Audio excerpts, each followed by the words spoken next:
حياة سعاد حسني في صور. أهلا بيكم في حكاية فنية جديدة. بس قبل ما نحكي الحكاية رجاء الاشتراك في القناة وعمل لايك وشير، وكمان ما تنساش تفعل زر الجرس ليصلك كل جديد.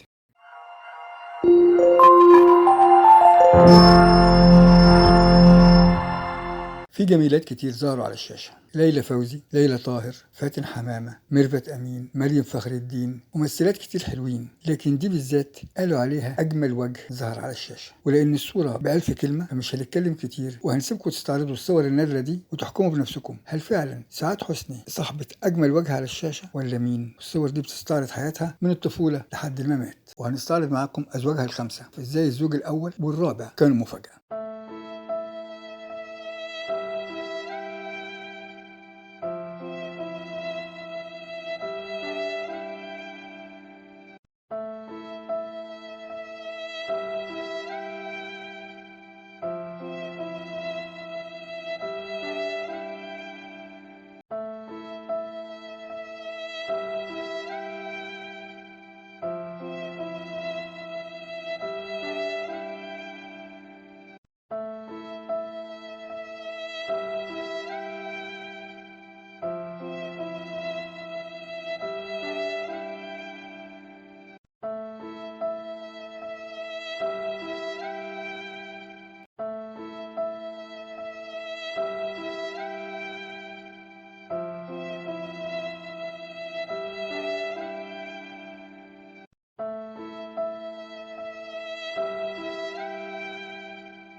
وهنا نيجي لأزواج السندريلا الخمسة.